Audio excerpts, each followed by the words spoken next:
Assalamualaikum warahmatullahi wabarakatuh. Bismillahirrahmanirrahim. Alhamdulillahi rabbil alamin. Wabihi nasta'in wa ala umurid dunya waddin.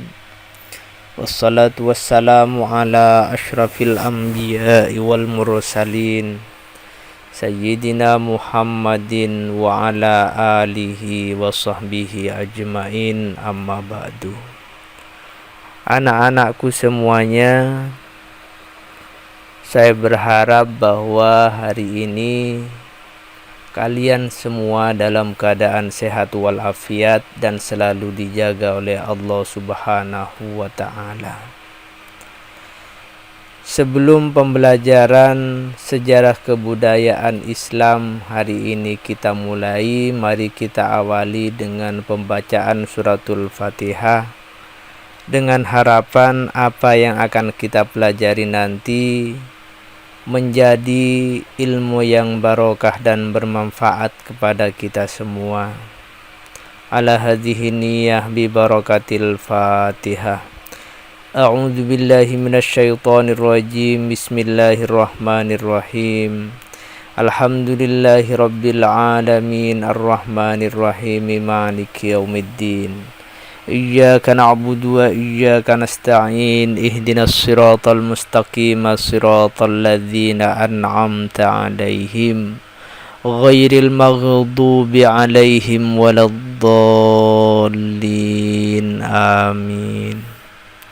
Anak-anakku semuanya, pertemuan kita pada hari ini akan belajar tentang peperangan yang terjadi di era pemerintahan Khalifah Ali bin Abi Thalib. Seperti yang sudah kita ketahui bersama bahwa ada 3 peperangan besar yang terjadi pada era kekhalifahan Ali bin Abi Thalib. Yang pertama adalah Perang Jamal. Perang Jamal ini adalah perang antara Khalifah Ali bin Abi Thalib dengan Siti Aisyah. Yang kedua adalah Perang Siffin. Perang Siffin ini adalah perang antara Khalifah Ali bin Abi Thalib dengan Muawiyah bin Abu Sufyan. Dan yang ketiga adalah Perang Nahrawan, yaitu perang antara Khalifah Ali bin Abi Thalib melawan orang-orang Khawarij. Perang Jamal ini terjadi pada tanggal 15 Jumadil Akhir tahun 36 Hijriah. Berarti 1 tahun setelah Ali bin Abi Thalib menjabat sebagai khalifah. Perang Jamal dilatar belakangi keinginan Siti Aisyah untuk mendamaikan kelompok yang bertikai dengan cara mengadili para pembunuh Khalifah Utsman bin Affan. Siti Aisyah berangkat dari Masjidil Haram ditemani oleh Thalha bin Ubaidillah dan Zubair bin Awam beserta kaum muslimin yang ikut dari Mekah untuk menuju Basrah. Siti Aisyah memimpin rombongan kaum muslimin keluar dari Mekah hingga tiba di Wase. Wase itu tempat padang pasir milik Bani Amir. Dan beberapa saat setelah memutuskan untuk istirahat di Wase milik Bani Amir, terdengar lolongan anjing. Yang lolongan anjing itu mengingatkan Siti Aisyah pada pesan Nabi Muhammad SAW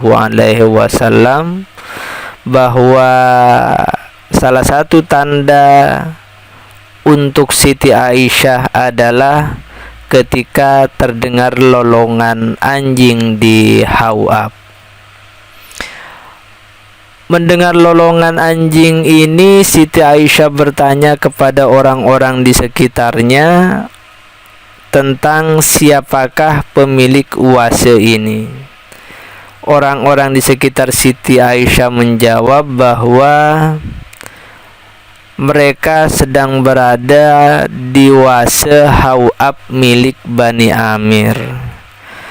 Mengetahui bahwa dirinya berada di Wasa Hawab, Siti Aisyah mengajak para pengikutnya untuk kembali ke Mekah karena ingat dengan apa yang sudah disabdakan oleh Nabi Muhammad kepadanya.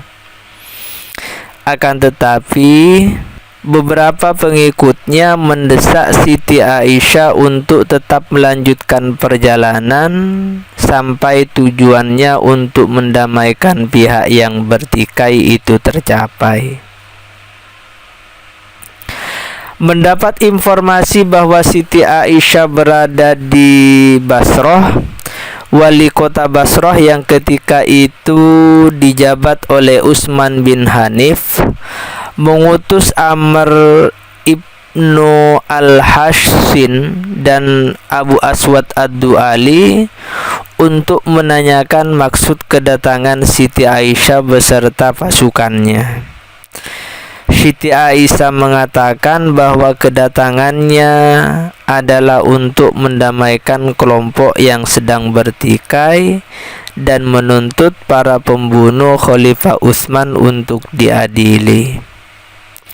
Kedatangan Siti Aisyah ke Basrah membuat penduduk Basrah ini terbagi menjadi 3 kelompok.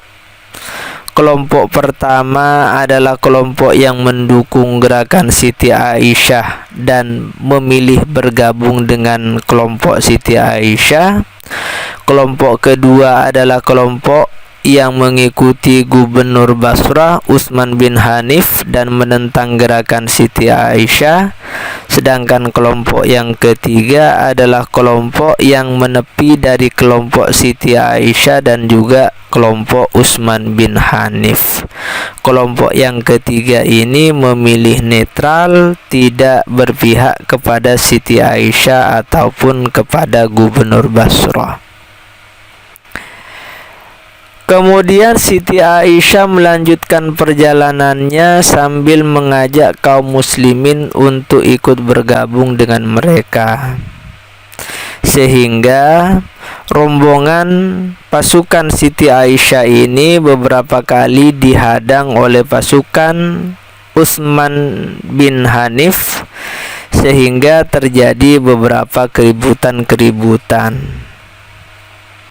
Yang keributan itu kemudian berujung pada penangkapan Utsman bin Hanif, walaupun kemudian Utsman bin Hanif ini dilepaskan dan dibiarkan pergi sesuka dia. Mendengar bahwa Siti Aisyah sudah meninggalkan Basrah dan sedang menuju ke Kufah, maka kemudian Khalifah Ali bin Abi Thalib mengutus sahabat yang bernama Al-Qa'qa' ibnu Amr untuk menemui Talha bin Ubaidillah dan Zubair bin Awam. Dan pesan Ali kepada Al-Qa'qa' untuk disampaikan kepada Zubair bin Awam maupun kepada Talha bin Ubaidillah adalah mengajak keduanya untuk berdamai dan bersatu. Akan tetapi sebelum bertemu dengan Zubair bin Awam dan Talha bin Ubaidillah, Al-Qa'qa' terlebih dahulu bertemu dengan Siti Aisyah. Dan Al-Qa'qa' kemudian menanyakan maksud dan tujuannya Siti Aisyah datang ke Kufah. Siti Aisyah menjawab bahwa tujuannya adalah untuk mendamaikan kaum muslimin setelah pembunuhan Utsman bin Affan yang mengakibatkan terjadinya fitnah besar, saling menuduh, saling mencurigai siapa sebenarnya dalang dari pembunuhan Khalifah Utsman bin Affan. Setelah selesai berbicara, Siti Aisyah kemudian mengajak Al-Qa'qa' untuk menemui Zubair bin Awam dan Talha bin Ubaidillah. Kepada Zubair bin Awam dan Thalha bin Ubaidillah, Al-Qa'qa' bertanya tentang apakah tujuan Zubair bin Awam dan Thalha bin Ubaidillah ini sama dengan tujuan Siti Aisyah yang ingin mengembalikan kedamaian umat. Zubair dan Thalha berkata bahwa mereka sependapat dengan Siti Aisyah dengan mengadili para pembunuh Utsman bin Affan. Mendapatkan jawaban seperti itu, Al-Qa'qa' kemudian menjelaskan bahwa pembunuhan Khalifah Utsman bin Affan adalah merupakan sebuah peristiwa yang sangat rumit dan tidak sama seperti urusan yang lainnya. Persoalannya tidak semudah terbunuhnya seseorang oleh orang lain atau terbunuhnya seseorang oleh satu kabilah.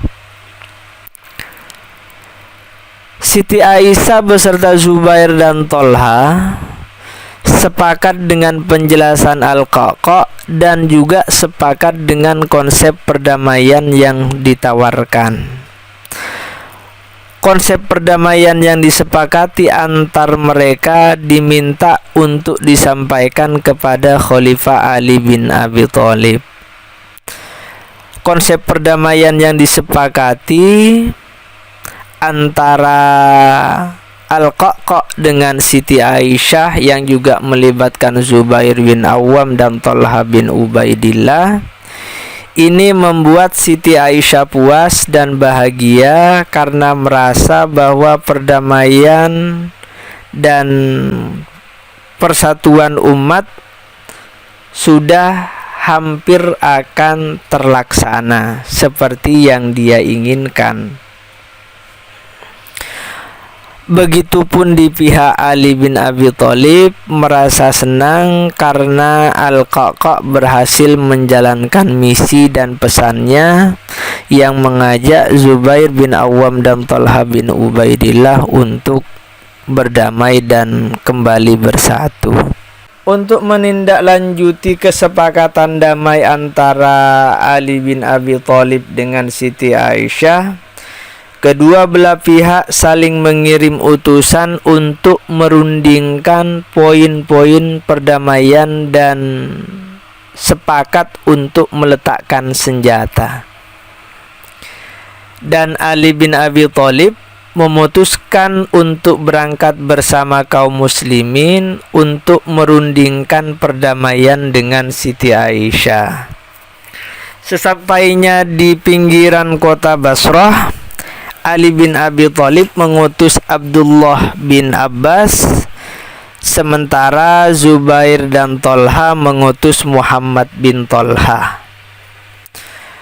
Pertemuan antar dua utusan ini bersepakat untuk damai dan menyampaikan kepada pasukan masing-masing. Semua kelompok pasukan menerima dengan senang hati dan gembira hasil keputusan damai antara pihak Ali bin Abi Thalib dengan Siti Aisyah, kecuali sekelompok orang yang memang terlibat pembunuhan Khalifah Utsman bin Affan. Para perusuh yang terlibat pembunuhan Utsman bin Affan menganggap bahwa perdamaian yang sudah disepakati antara Khalifah Ali bin Abi Thalib dengan Siti Aisyah akan merugikan mereka, sehingga pemimpin mereka Ibnu As-Sauda memerintahkan kepada pengikut-pengikutnya untuk mengacaukan dan menyalakan api peperangan antara Khalifah Ali bin Abi Thalib, Zubair bin Awam, Thalha bin Ubaidillah dan juga Siti Aisyah. Sehingga ketika kedua pasukan ini berhadapan, kaum Sabaiyah, kaum yang banyak terlibat dalam pembunuhan Utsman bin Affan, ini sibuk menyulut permusuhan dengan cara menumbuhkan kebencian di kedua belah pihak,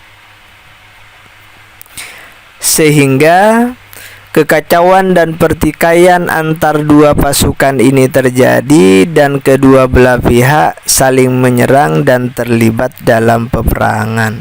Mereka pihak pasukan Ali bin Abi Thalib dan Siti Aisyah terlibat dalam perang saudara pertama dalam sejarah Islam. Jadi peperangan pertama, perang saudara pertama antar kaum muslimin itu terjadi antara Ali bin Abi Thalib dengan Siti Aisyah. Khalifah Ali bin Abi Thalib dan Siti Aisyah menyeru kepada semua pasukannya untuk menghentikan peperangan ini. Akan tetapi kaum Sabaiyah tidak mau mengikuti apa yang diinginkan oleh Khalifah Ali bin Abi Thalib ataupun Siti Aisyah, sehingga mereka melanjutkan peperangan dan mencoba memprovokasi pasukan Ali dan pasukan Siti Aisyah untuk terus melanjutkan peperangan, sehingga perang Jamal ini berakhir tragis dengan banyaknya korban yang meninggal di antara dua pasukan. Dalam perang Jamal ini tidak ada siapa pihak yang menjadi pemenang. Memang pasukan Siti Aisyah ini terdesak dan boleh dikatakan hampir mengalami kekalahan.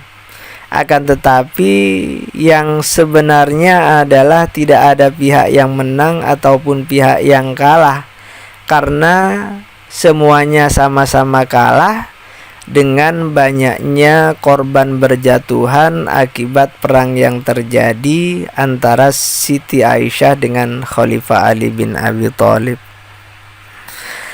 Setelah perang Jamal usai, Khalifah Ali memerintahkan kepada Muhammad bin Abu Bakar untuk menemani Siti Aisyah kembali ke Madinah.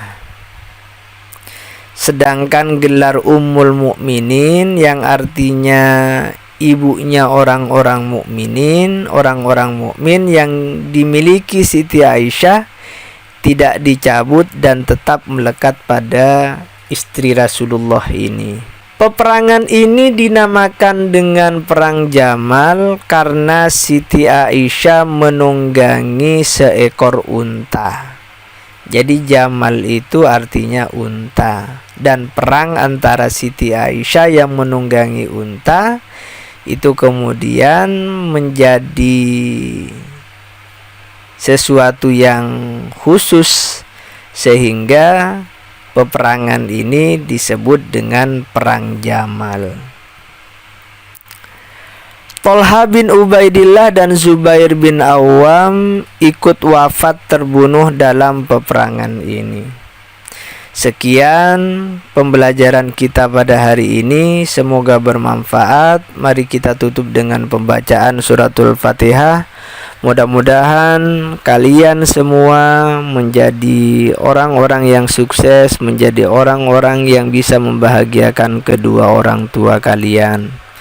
Ala hadhihi niyyah bi barakatil Fatihah. A'udzu billahi minasyaitonir rajim. Bismillahirrahmanirrahim. Alhamdulillahirabbil alamin arrahmanir rahim maliki yaumiddin.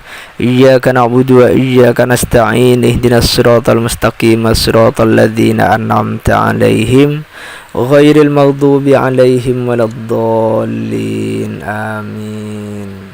Sekian, kurang lebihnya mohon maaf. Wallahul muwaffiq ila aqwamit thoriq. Wassalamualaikum warahmatullahi wabarakatuh.